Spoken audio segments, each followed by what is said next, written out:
اهلا اهلا يا صباح الفل، عاملين ايه؟ يا رب تكونوا بخير. جيت لكم فيديو جديد، وفيديو النهارده هيبقى روتين خفيف كده في المطبخ. هنعمل مع بعض شويه اكلات كده في الاير فراير. هنعمل فراخ، وهعمل برضو الفرايز ليوسف وهو رايح الحضانه في الاير فراير ونجربها مع بعض. بصوا هي طلعت خطيره بصراحه. انا يوسف عندي بيحب الحاجات المقليه اصلا، الفرايز بقى والبانيه والحاجات اللي هي المقرمشه دي. فانا كان سبب من الاسباب ان انا اشتريتها هو يوسف بصراحه، لان انا بخاف عليه من الزيت. هو كل الاكل بيحبه مقلي اصلا.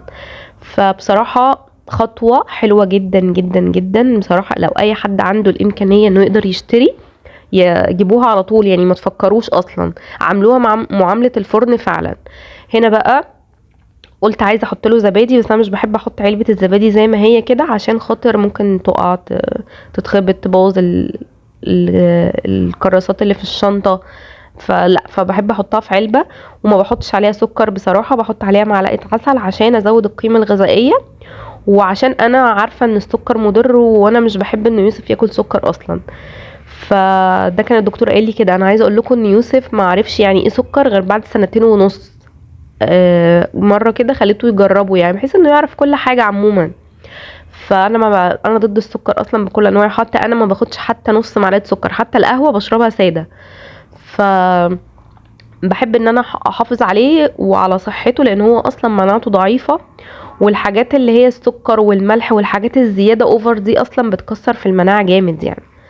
هنا بقى كنت بقلبه بحيث ان انا اخفيله معالم العسل، عشان هو لو لقاه ما بياكلش. مش هقول لكم بقى ده بيحب العسل والاكل الصحي، لا خالص، عادي زيه زي اي طفل يعني. بس لو شاف العسل ممكن ما ياكلش. فانا بعمل له لانش بوكس. ايه، انا المفروض ان انا احط له بطاطس، وهعمل له 2 توست كده جبنه، هعمله له في الساندوتش ميكر يعني. هو ما يعني بيحب الجبنه اكتر في التوست. اي ساندوتش عادي بقى ممكن ياكل حلاوه، بس هو ما بيحبش الجبنه الرومي، ما بيحبش اللانشون. او انا بصراحه عشان هم مضرين، فانا عمري ما خليته يجربهم، فهو ما بيحبهمش كده كده. لو حد اداله مثلا ساندوتش رومي او جبنه ما بياكل، قصدي او لانشون، مش بياكله. هنا كنت اشتريت انجلش كيك من الفرن. انا عندي كيكه انا بعملها حاله مزريه بجد، بتطلع يعني مش قادره اوصف لكم. في مره كده هعملها معاكم واوريها لكم، انتوا مش غرب يعني. بتطلع حاله مزريه قوي بجد. فانا اتعب نفسي ليه واقف بقى واشغل الفرن واقعد اتابعها واتقهر بقى لو طلعت وحشه؟ اشتريتها جاهزه وخلاص. فعجبني شكلها، وكانت لسه طالعه طازه يعني من الفرن. فقلت اجيبها يعني. هنا زي ما قلت لكم هعمله توست، 2 توست جبنه، وهعمله له في ساندوتش ميكر.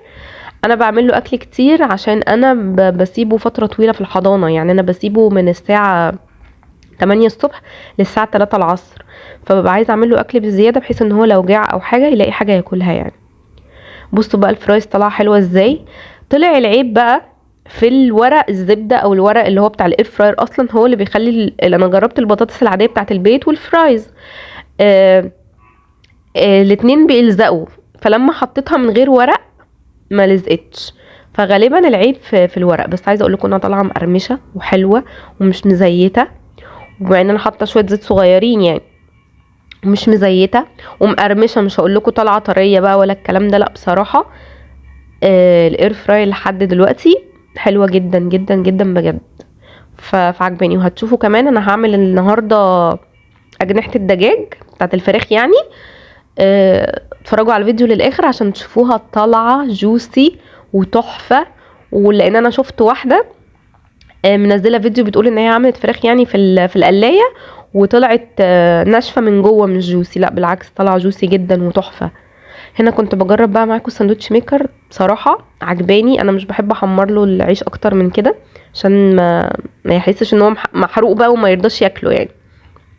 ف بصراحه الساندوتش ميكر ده طلع حلو حلو حلو بجد. ومش بينشف العيش يعني. كنت فاكره ان هو هينشف العيش بقى والكلام ده، لا ما بينشفش العيش بصراحه. هقسمه له بقى هنا نصين، وهحطه له بقى في اللانش بوكس. فعايزه اقول لكم ان الفراخ طلعت حلوه جدا جدا جدا بصراحه يعني. عجبتني وطلع جوسي. لو وصلت لحد هنا من الفيديو ما تنسيش تعملي اللايك عشان ترفعي الفيديو، وقوليلي بتتابعيني منين. استنوا بقى فيديو حلو جدا جدا لتنظيفات المطبخ. هنعمل تنظيفات عميقة للمطبخ بقى استقبالا لرمضان، وهنشتري حاجات من ضمنها العلب اللي ورا الخشب دي. هوريكم المقطع الجاي يعني قبل ما احط فيها الحاجة. الشاي والسكر وكده، جايباها للشاي والسكر والبن. آه يعني رهيبة بجد وشكلها حلو، حتى الخشب بتاعها محمل مش خشب ضعيف كده. هنا مليت له بقى ازازته، وحطيت له موزة في كيس برضو عشان لو اتحرك بالشنطة او حاجة ما تبصي. هنا بقى ده المقطع التاني بقى، كنت بفضي ده كنت مصوراه. كنت بفضي بقى البن والشاي والسكر. ده كنت جايباه من على موقع على الانستجرام اسمه العتبة جرين او العتبة الخضراء يعني. كان البطرمان تقريبا عامل 60 جنيه حاجة كده. وبرضو جبت بتاع توابل، كان البطرمان عامل 23. هبقى اوريهولكوا، حلو قوي. اسعارهم حلوه، اسعار العتبه يعني اللي مثلا معاها بيبي صغير ما تقدرش تنزل العتبه تلف الكلام ده، ممكن تشتري من عليهم نفس الاسعار تقريبا يعني. فرق حاجه بسيطه، هو الفكره بس في الشحن يعني. هنا بقى كنت بحط الشاي، بصراحة عجبوني. وبعدين انا اي فلوس معايا بحب اشتري حاجة للبيت، حاجة للمطبخ، ما بحبش ان انا ابعزق وافرتك والكلام ده. هنا بقى كنت جايبة كيلو ونص من اجنحة الفراخ. فقلت ان انا اتبلها كلها بقى، مش هتبل جزء واشيل جزء يعني. وكنت غسلاها كويس بليمون ودقيق وسكر وكده. فحطيت بقى عليها التتبيله، ملح وفلفل اسود وبابريكا وبصل بودر وتوم بودر ومعلقه مستردة ومعلقه عسل وصويا صوص ومعلقه زيت زيتون. ما حطيتش زيت عادي. التتبيله دي حلوه جدا وبتخلي الفراخ فعلا في حته تانية. لما بعمل فراخ مشويه يعني بحط عليها تتبيله دي.